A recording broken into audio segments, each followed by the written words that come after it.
The hydraulic line on crane 2 blew at exactly 9:47 a.m., spraying pressurized fluid across Section 4 like a fire hose gone wild. I was 50 yards away checking concrete temperature readings when I heard Eddie Martinez yell, "Shut it down." The crane operator hit the emergency stop, but not before 800 psi of hydraulic fluid painted the freshly poured foundation in a rainbow of industrial oil. That's when my phone buzzed. Text from Vincent Torres, my site director. "Dale, we're promoting Brandon Cooper to project supervisor instead of you. He brings fresh analytical approach. Announcement at 3 p.m. No explanation, no meeting, just a text message after 23 years of keeping bridges standing and crews safe." I'm Dale Patterson, 47 years old, and I've been working construction since I got out of the Army Corps of Engineers at 24. Started with a hard hat and a toolbox, learned everything from the ground up. The concrete under my boots felt different now, like a foundation starting to settle wrong, especially with hydraulic fluid seeping into the aggregate mix we'd just spent 6 hours placing. Vincent was standing near the crane operator station, coffee in hand, talking to Brandon like he just solved our load distribution problems. Brandon had his MBA degree and a smile that looked good in budget meetings. What he didn't have was any idea how to actually manage a construction site. I'd been training him for 4 months, showing him the safety protocols I developed, the crew management systems that kept our injury rate at 0, the supplier relationships I'd built over 2 decades. He took notes, asked smart questions, and apparently decided my job looked better than his. The hydraulic failure wasn't random. I'd been tracking pressure variations in that line for 3 weeks, noting temperature spikes during peak load operations. Standard procedure called for replacement at 5,000 operating hours. Experience said this particular crane needed service at 4,200 hours because of the way our crews ran continuous pours. I'd submitted 3 maintenance requests. Brandon had denied them all, citing cost optimization and data-driven maintenance scheduling. When I reached them, Vincent handed me an envelope. "Thanks for mentoring Brandon," he said.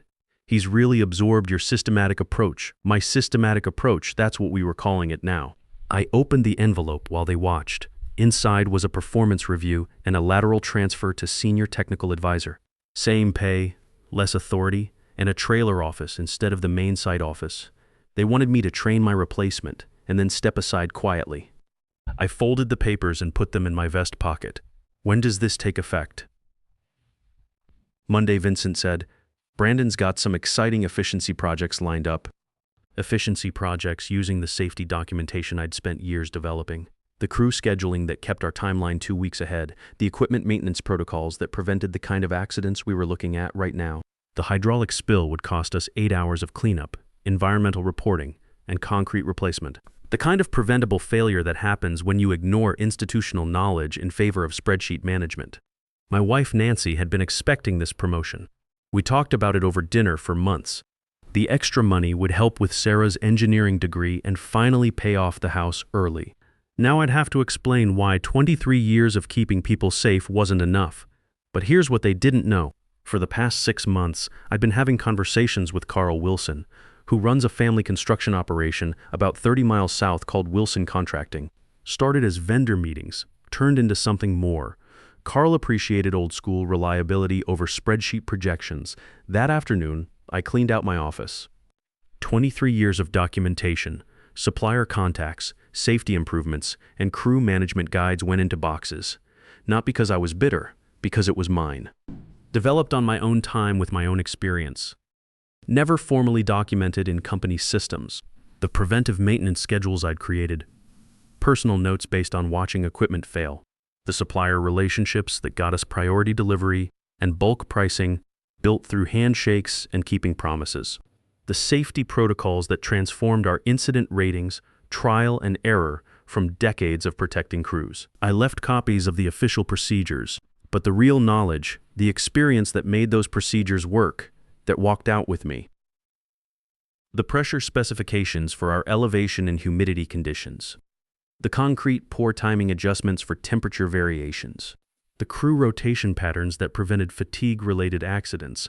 All of it lived in my head, not in their databases. Monday morning, Brandon moved into my office. New nameplate, fresh whiteboard, covered in MBA buzzwords like operational optimization and data-driven safety metrics. He called an all-hands meeting to introduce his vision. "We're going to revolutionize our approach," he announced. Dale built a solid foundation, but it's time to move beyond traditional methods and embrace innovation. The crew foreman looked at each other. Eddie Martinez, who'd worked with me for 14 years, just shook his head. These guys knew the difference between theory and reality. They'd seen the hydraulic failure on Friday, knew it could have been prevented with proper maintenance scheduling. Now they were being told that data-driven efficiency would prevent future problems. By Wednesday, the second problem started. Crane 3 went down for what should have been routine hydraulic maintenance. But the documentation Brandon was following didn't include the specific pressure settings for our particular setup.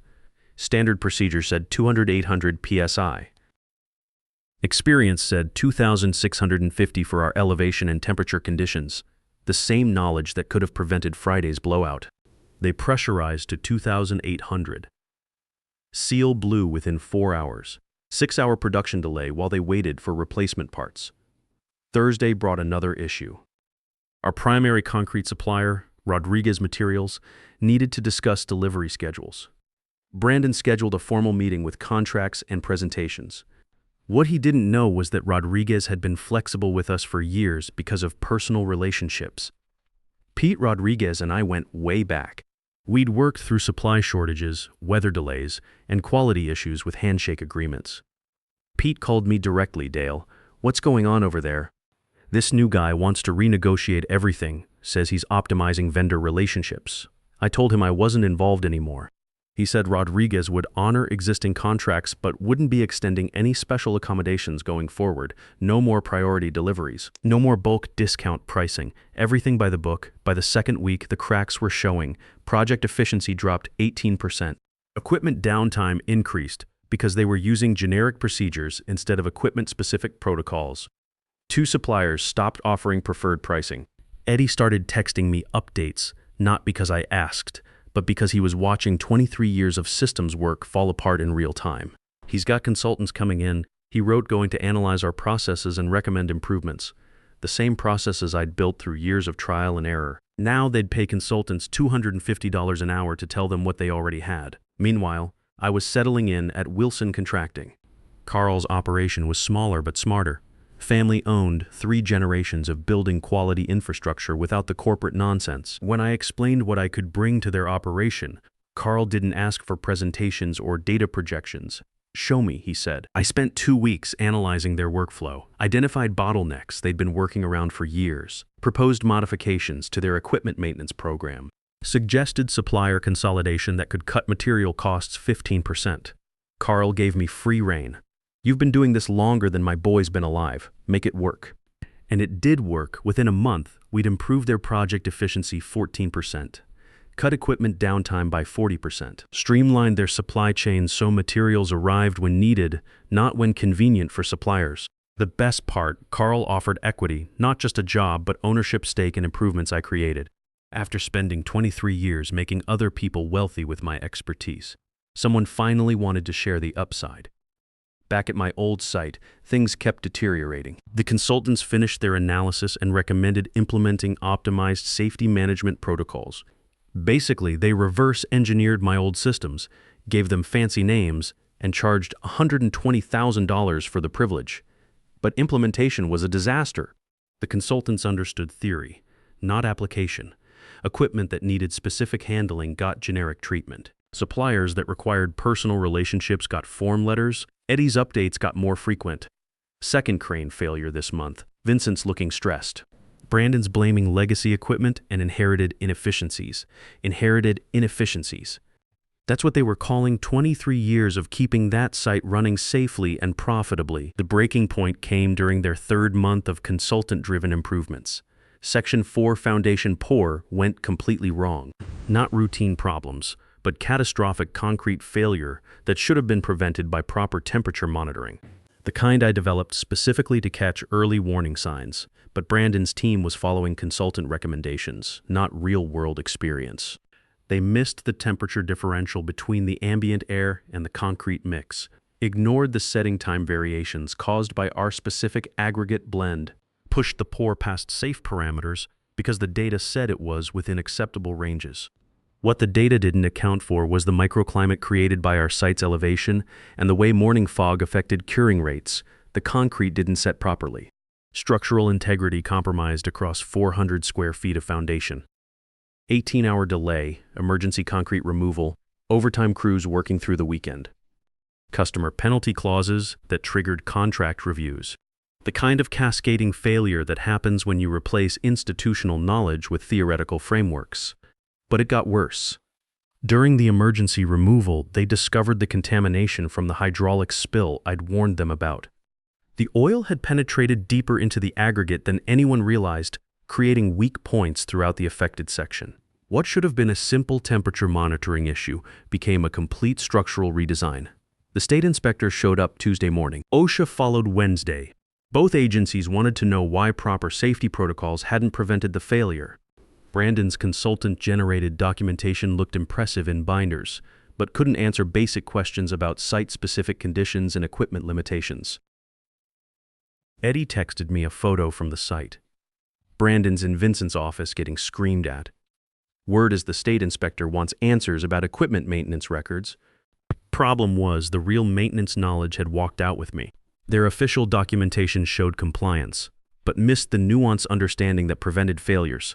I didn't feel satisfaction looking at that picture. Just sadness. 23 years of building reliable systems destroyed because someone confused credentials with capability. At Wilson Contracting, we were hitting our stride. The efficiency improvements I'd implemented were generating serious profits. Carl was talking expansion. We'd landed 3 major contracts by underbidding competitors who couldn't match our cost structure. Our reputation for reliability was attracting customers from across the region. The breakthrough came when we bid on a state highway expansion project. $4.2 million contract, 18-month timeline. The kind of job that transforms a family business. Our bid came in 12% lower than the nearest competitor, not because we cut corners, but because our operation actually worked efficiently. Dale. Carl said one afternoon, "How would you feel about taking over as operations manager? Full authority, equity stake, and we're setting up profit sharing for the crew supervisors."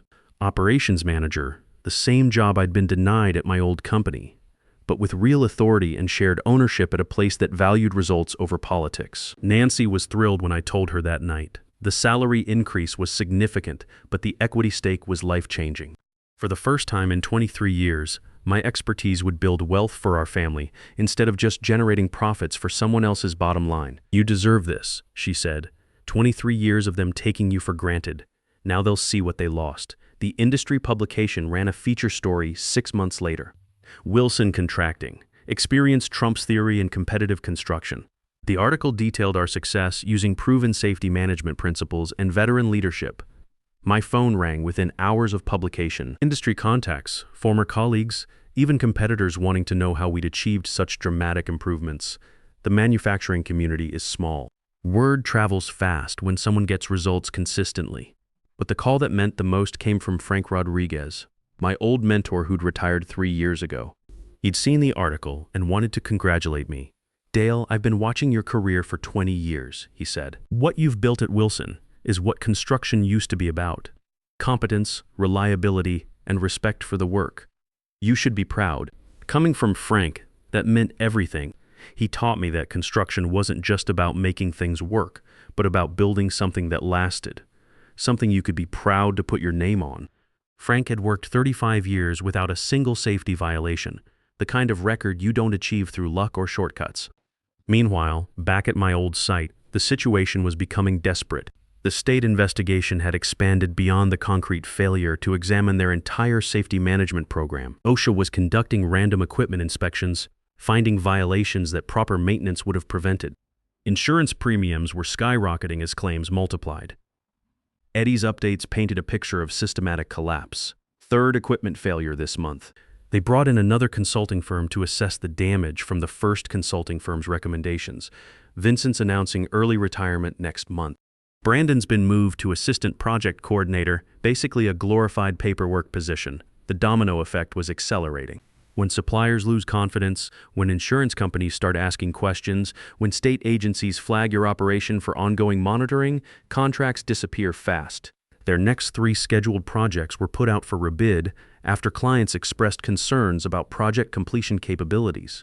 Carl was reading the industry news with interest. Competition's having a rough year, he observed. Might be opportunities for us to pick up some of their better people. I knew he was thinking about Eddie Martinez, who'd sent me a resume the week before. Good supervisors don't grow on trees, and Eddie had learned the systems I'd built over 14 years of working together. The breakthrough moment came when Thompson Industries called us directly. They'd terminated their contract with my old company early due to repeated delays and quality issues.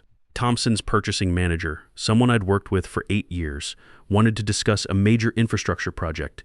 Dale, heard you're at Wilson now. We've got a bridge rehabilitation coming up. You interested in bidding? Just like that. A $3.6 million annual project walked out of my old company's portfolio and into ours. Not because we poached it, but because competence has a reputation that follows you wherever you go. When you've built trust over years, people remember, and when that trust walks out the door of one company, it doesn't disappear. It just relocates. The Thompson project was exactly the kind of complex work that showcased our strengths. Multiple phases, strict safety requirements, coordination with state transportation departments, the kind of job that separates real contractors from bid chasers. We'd be rehabilitating a 60-year-old bridge while maintaining traffic flow, working with weight restrictions and environmental constraints that required experienced judgment, not theoretical solutions. Within 8 months of joining Wilson, I was watching my old company struggle with problems I could solve with a single phone call. Equipment failures were constant because they'd abandoned the maintenance protocols that actually worked in favor of consultant recommended optimization. Project delays were affecting customer relationships. They'd burned through 4 different consulting firms trying to solve problems that required institutional knowledge, not theoretical frameworks. The final straw came when their biggest customer, Morrison Construction Supply, terminated their long-term aggregate contract. Quality issues, delivery delays, and communication problems had eroded a relationship that took years to build. Morrison's operations manager called me the day after they canceled. Dale, we heard about your move to Wilson. Any chance you'd be interested in handling our specialty concrete needs? Morrison represented $1.8 million in annual business. Steady work. Reliable payments. The kind of foundation that allows a company to take calculated risks on bigger projects. Their decision to follow me to Wilson wasn't just about personal relationships, though those mattered. It was about demonstrated competence over 2 decades. Then came the call I'd been expecting but dreading. Vincent's number showed up on my phone at 8:30 on a Thursday morning. Dale, we need to talk. Can you come in today? I could hear the desperation under his professional tone. Production problems were becoming cost overruns. Customer complaints were turning into contract reviews. The board was asking questions Vincent couldn't answer. I've got 30 minutes at 2 p.m., I told him. When I walked into his office that afternoon, Vincent looked like he'd aged 5 years and 8 months. Brandon was there too, laptop open, looking defensive. The confident MBA smile had been replaced by the hollow stare of someone watching their theories collide with reality. We're having some operational challenges, Vincent began. Transition issues. We were hoping you might consult on some technical matters. Technical matters. They wanted to hire me back as a contractor to fix the problems created by replacing me. What kind of technical matters? I asked. Brandon jumped in. We're experiencing some equipment reliability issues and supplier relationship complications. Your institutional knowledge could help us optimize our troubleshooting protocols. Institutional knowledge. Supplier relationship complications. He was describing the collapse of everything I'd built, using MBA language to avoid saying they'd made a mistake. You want me to fix the problems you created by getting rid of me? I said. Vincent shifted uncomfortably. It's not that simple, Dale. We value your expertise. We're prepared to offer competitive consulting rates. What rates? $200 an hour. Short-term basis. I almost laughed. They were willing to pay me $200 an hour to rebuild systems I'd maintained for years at my regular salary. And when I finished, Brandon would get the credit for turning around operational challenges. I appreciate the offer, I said, but I'm not available. Vincent's face went pale. Dale, be reasonable. We can work something out. I'm being reasonable, I said. You decided you didn't need my expertise. Turns out you were wrong. That's not my problem anymore. I left that meeting knowing they were in real trouble. Equipment failures were increasing. Costs were climbing. Customer satisfaction was dropping. Their solution was to throw consulting dollars at problems that required experience, not theory. 3 weeks later, Eddie texted me with news that made everything clear. Brandon got fired today. Board meeting this morning. Vincent's announcing early retirement next month. The house of cards had finally collapsed. Not because I pushed it, but because I walked away with the foundation. At Wilson Contracting, we were preparing for our biggest expansion yet. The success we'd achieved in the first year had attracted attention from a major automotive consortium. They wanted to discuss a long-term partnership for infrastructure development that would triple our production capacity. Carl called me into his office the morning before the meeting. "Dale, this is your show. You built what they want to buy. I want you to lead the negotiation." Leading negotiations, making strategic decisions, having my expertise recognized and rewarded. Everything I'd been denied at my old company was becoming reality at Wilson. The automotive consortium meeting went better than expected. They'd done their homework, researched our efficiency improvements, talked to our customers. What impressed them most wasn't our equipment or facilities, but our operational consistency. "Your reliability metrics are exceptional," their lead negotiator said. 14 months of on-time delivery, 0 safety violations, industry-leading cost structure. "How do you maintain that level of performance?" "Experience," I told him. "We don't chase theories, we solve problems." They offered a 5-year partnership worth $15 million annually. Guaranteed volume, premium pricing, and profit-sharing incentives for meeting performance targets. The kind of deal that transforms a family business into an industry leader. That night, Nancy and I celebrated over dinner at the steakhouse where we'd had our first date 25 years ago. The equity stake I'd earned at Wilson was now worth serious money. Sarah's engineering degree was covered.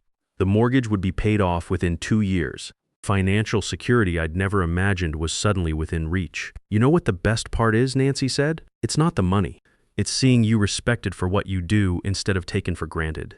She was right. For 23 years, I'd been treated like a necessary expense instead of a valuable asset. Now my expertise was generating wealth instead of just preventing problems. 2 months later, I got a call that brought everything full circle. The private equity firm that had bought my old company after its collapse wanted to meet. They'd heard about my track record at Wilson and were interested in hiring me to turn around their struggling acquisition. "We understand you built the original systems," their representative said. "The facility has potential, but it needs experienced leadership. We're prepared to offer significant compensation for your expertise." They wanted to pay me $250,000 base salary plus performance bonuses to rebuild what I'd already built once. The irony was perfect. They destroyed my life's work, then offered to pay me premium rates to recreate it. "I'm not interested," I told them. That facility had its chance with my systems. They chose differently. "Mr. Patterson, be practical. This could be very lucrative for you. It's not about money," I said. "It's about respect." That place never valued what I brought to it. I'm not interested in going back to fix their mistakes. The industry trade publication ran a feature story 2 weeks later. Wilson Contracting experienced Trump's theory in competitive construction. The article detailed our success using proven safety management principles and veteran leadership. My phone rang within hours of publication. Industry contacts, former colleagues, even competitors wanting to know how we'd achieved such dramatic improvements. But the most important call came 3 months later. Carl walked into my office with news that changed everything again. "Dale, I've been thinking about succession planning. My son's more interested in law school than construction. Would you consider becoming my partner? Full 50-50 ownership after a 3-year transition period." Partnership, not employment. Ownership, not just salary. After spending 23 years making other people wealthy with my expertise, someone wanted to share the equity I created. "What would that look like?" I asked. "You buy in at current valuation, which your profit sharing has more than covered. We restructure as Wilson Patterson Construction. You take over day-to-day operations. I handle strategic planning and customer relationships. We build this thing together. Wilson Patterson Construction, my name on the building. My expertise creating wealth for my family instead of just preventing problems for someone else's company." That night, Nancy and I sat on our back porch talking about the offer. Sarah was finishing her junior year in engineering with no student loans. The mortgage would be paid off next year, 15 years early. "What do you think?" I asked her. "I think you've earned this 10 times over," she said. 23 years of them taking you for granted, and now someone wants to make you an equal partner. That's what respect looks like. 4 months later, the sign went up. Wilson Patterson Construction. My name in letters 4 feet tall, visible from the interstate. 47 years old, and finally building something that belonged to me. Today, I'm sitting in my office at Wilson Patterson Construction reviewing expansion plans for our new highway division. On my desk is a framed photo of our Thompson Bridge project completion and a copy of the industry magazine cover. We've grown from 32 to 89 employees, maintaining our zero accident safety record across $18 million in annual contracts. My old site is now a shopping center. Target anchors one end, chain restaurants fill the middle. The foundation I maintained for 23 years now supports people buying groceries and eating lunch. But that's their story. Mine continues every morning at 6 a.m. when I walk through our equipment yard, checking machinery, talking to operators, solving problems that textbooks never mentioned, building something solid, something lasting, something I can put my name on with pride, because in the end, that's what construction is really about. Making things work, keeping promises, and respecting the people who do the actual work. And sometimes, if you're persistent enough, the respect comes back to you in ways that change everything. And the best part, when you build your reputation on solid ground, it doesn't just follow you, it multiplies everywhere you go.